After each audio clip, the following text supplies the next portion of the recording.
pretty amazing sound right now. And this is something I got to messing for the first time with the input, the live particle input, live granular input, whatever they call it.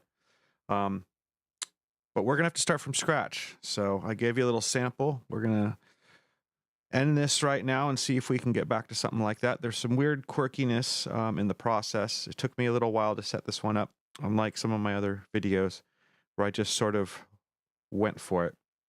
The main reason being that I couldn't figure out how to get the audio to actually get in here and do any of this stuff at first. And once I figured it out, it got a little bit easier. So we'll do that again together. Last second of sound here.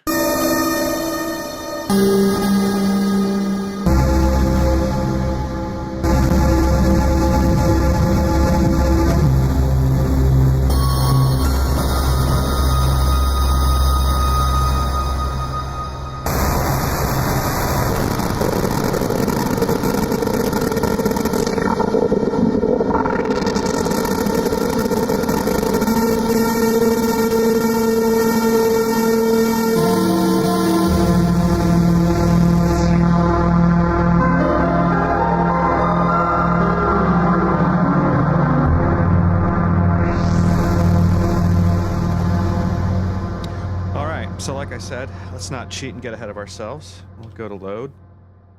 We'll go to initialize. Okay, and that's going to start us by default on the wavetable oscillator. So I'm going to click over to particle. I don't hear anything in there yet. I don't know if these are all the right steps, but they're the steps that seem to work for me right now. If I hit normal, I go to live granular. And then I need to go to the layer, and here's the input routing. And right now it says set to main output. So if I go aux output and then raise the input volume,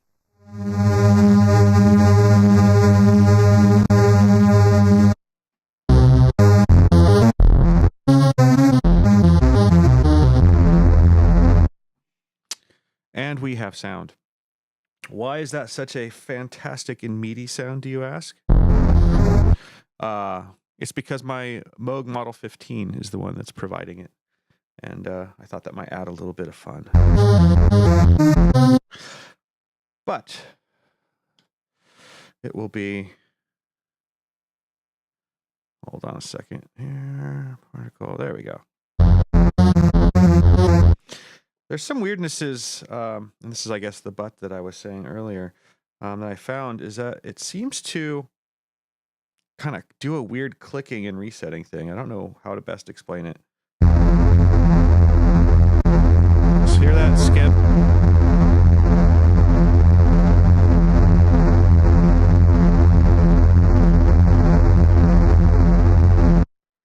That didn't seem to do it again. Let's try it again. It's like if a voice is getting crunched or something. Something's glitching out on the input, and I'm not quite sure why. I'm not sure if everybody else who's used this has found that. There might be a very easy explanation, but for some reason, I've been noticing that same thing over and over.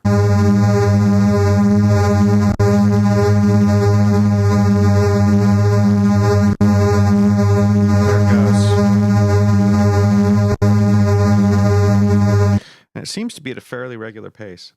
I'm not sure what that is. So maybe in the midst of this exploration, we'll figure it out. What we are hearing, though, is that I have a live input coming in. It's a single monophonic input from the Model 15. It's playing some pitch. I didn't tune it to anything, so it's just got a signal coming out. The amplifier on that is open. And so what's coming into the quantum is definitely being spread across the keyboard.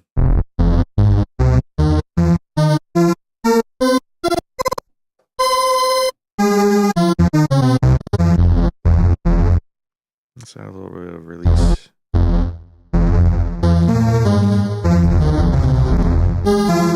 Add a little bit of filter.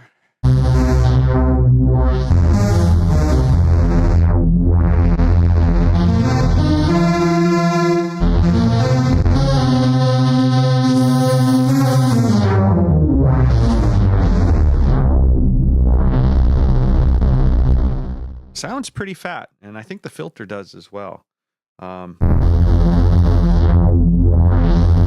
Obviously, we're giving it an optimum input for that. But still, when it comes into the instrument, it doesn't lose that quality too much, which is really nice. I'm not sure about that glitchy thing. It's super annoying, and maybe I'll figure out what it's from. I've had some difficulty with the manual. It hasn't been super clear. It wasn't super clear about my layer routing and just the particle input stuff in general. But maybe I'm just an idiot and missed it. I was trying to read through it a little bit, but we're just going to have to wing this a little bit. So there's length for the particles.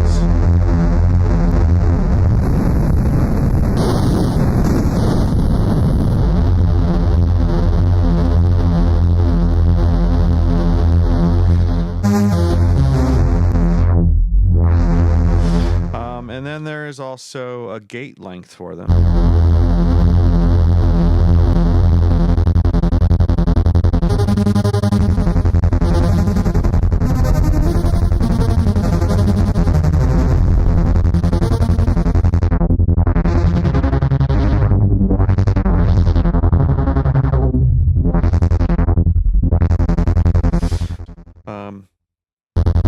And then there's grain jitter that basically creates movement in those grains, which we've now shortened enough to make very gated sort of patterns out of. I mean, you can make them move around a little sloppier, and maybe add gate length again. Kind of create some movement.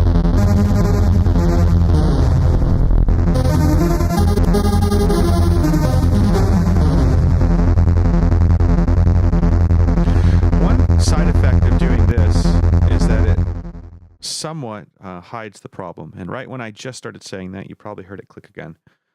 It does not in every case. It seems like whatever rotation, whatever cycle that problem's on, if it hits at just the right moment, it's hard to hide from. I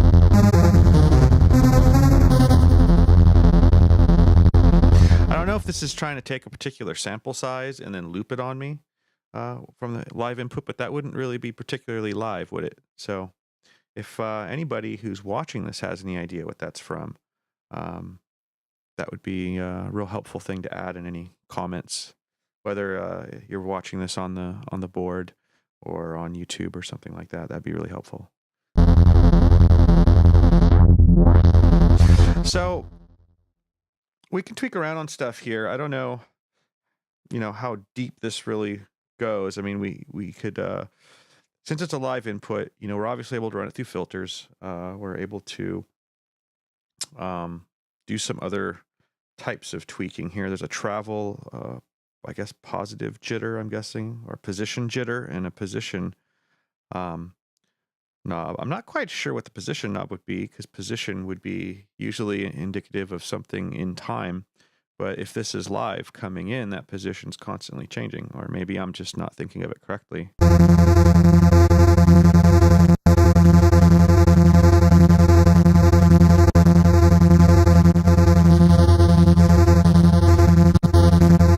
Not really noticing much of a change with this.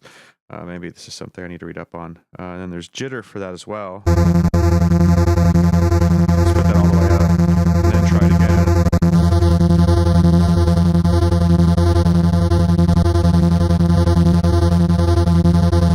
Not sure. And then there's the travel.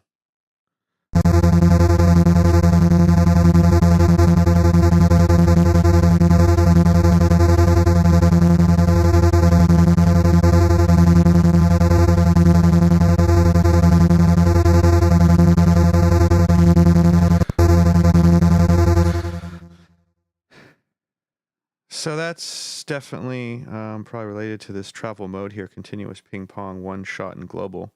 I'm going to need to dig into the effective difference between those.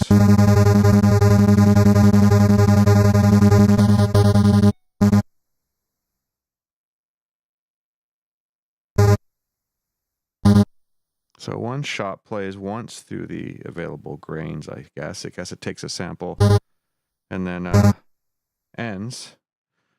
Global.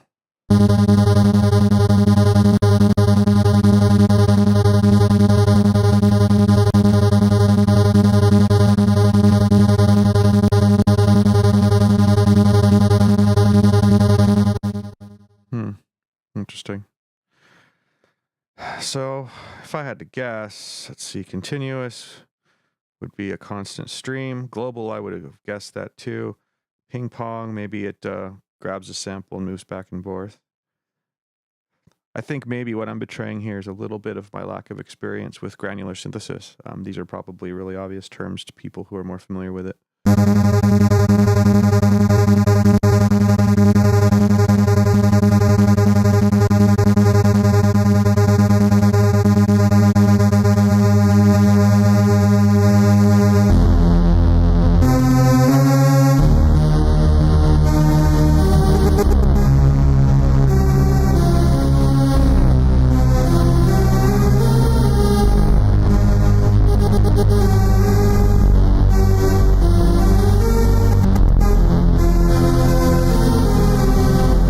So you can actually get really lush and weird with it. If it weren't for that weird skipping part, I think it'd be pretty awesome. Let's add some digital former to that, maybe some comb, and see where this can go. Let me tell you, I feel a little bit ignorant because I didn't have the cue. I did have a Waldorf XT, and off the top of my head, I don't remember the comb right now because it was a long time ago, but this comb filter is just incredible.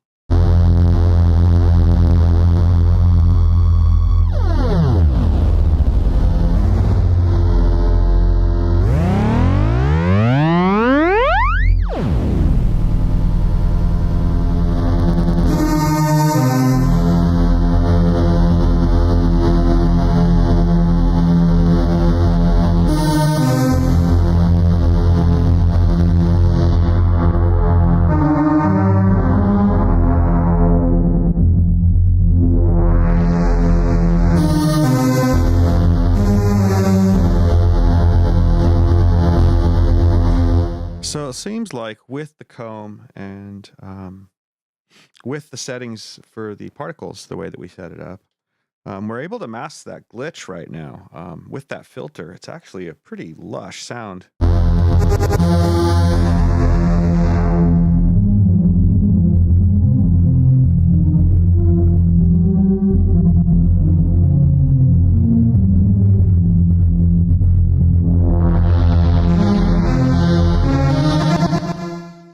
And every now and again, that pulsing kind of winds through. I think it has to do with the way the cycles are all lining up.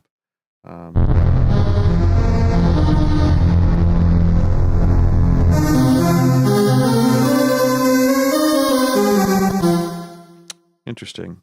A little bit glitchy, but it is all running off of a live input. I can show that actually. I'll hold down a key and then go turn the knob on the Model 15. It's a little bit out of camera.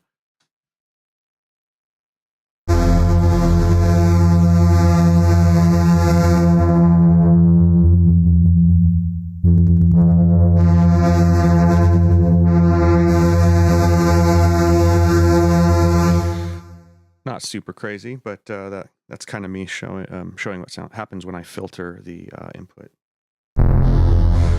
As is predictable, the frequency content disappears, and so what comes in doesn't have the same impact on everything. Not groundbreaking, but that's what I was doing. I mean, wow, just from this, you get an effect. There's this like amazing reverb preset, the endless one.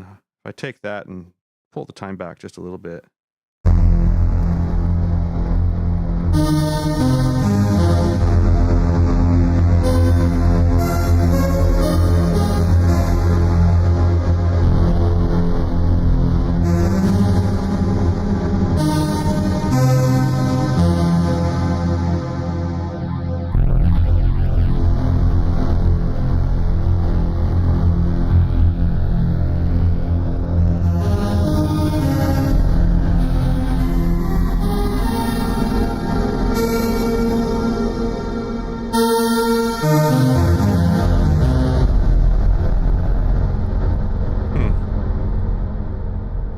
anyway, that's live input. I think I'm going to do another video following this one where we deal with samples and kind of a little more predictable of a setup for tweaking things. But this would be an example of what it sounds like when you run a straight piece of audio into the input and then mess with it. Hope you enjoyed. Thanks.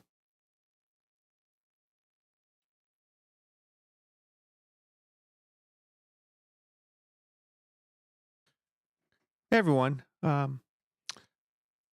This video is intended to be a quick follow-up to the last, where we dug into kind of running live audio into the audio input and looking at it from a live granular particle perspective, which pretty much brought us to this sound. This is currently basically what we created. It's currently running off of the live audio input. But I did something after I shot the last video that I really think needed to be part of it. So this is sort of a continuation. And the thing that I did is I wanted to find out how easy it was to just sample a clip of that input and have it essentially replace the live input in this patch so that I could save it. And I found out that it was actually really easy. So I wanted to go through those steps with you so you can kind of get a view of that. And we'll pretty much do that part from scratch. So we have the sound here and my mediocre playing, but it's there. So what we want to do now is we want to grab that live input, create a sample, and then select that sample as the main tone source instead of that live input. So this is how we go about it. We're going to click on the global button. And when you click on the global button and select audio, you can choose to record from either the input directly, from your main output, or your aux output. Those two are interesting because then what you can do is you can sample from a signal that's gone through more of the synthesizer. In this case, I just want the raw audio input. So I select input and then I hit record and it shows that it's recording.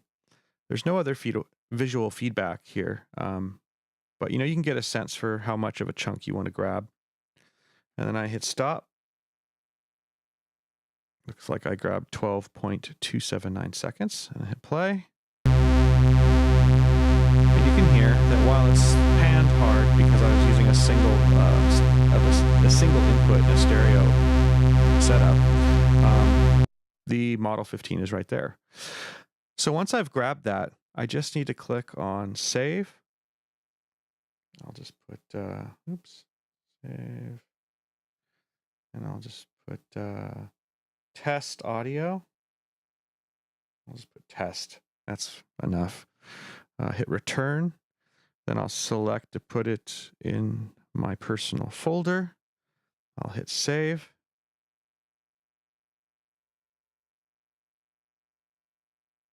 And there you go.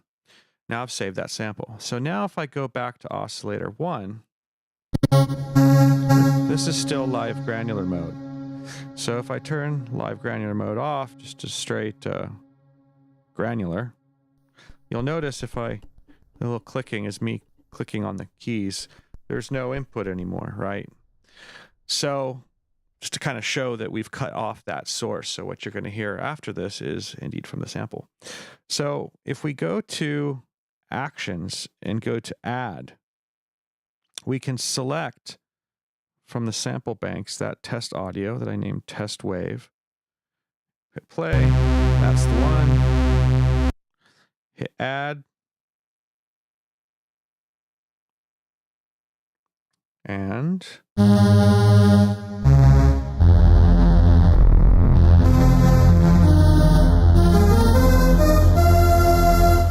it inserts itself right into that previous patch. If we wanted to, we could go in there and edit it. We could have it, I believe if we have it in normal mode,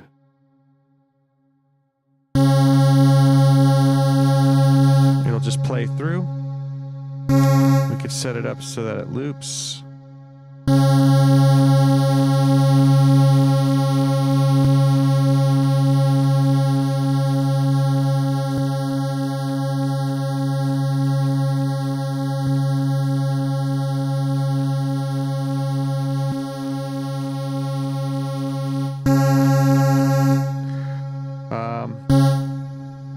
And there are probably other settings, but for our purposes here, all I wanted to do was get back to where we were. Sure, we'll set normal sampling to granular. Okay.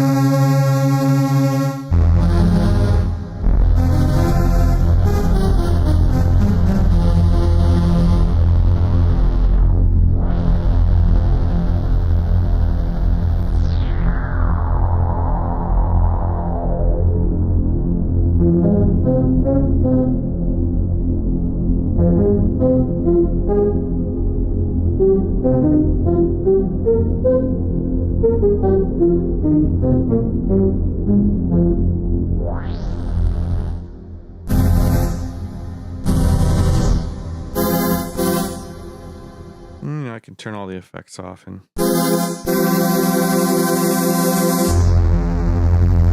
but it really does a pretty good job of just grabbing that sample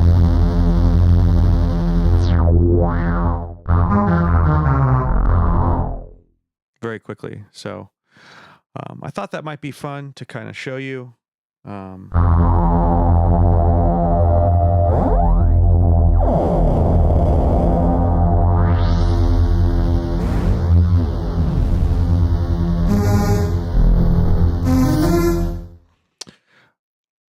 Anyway, thanks for joining.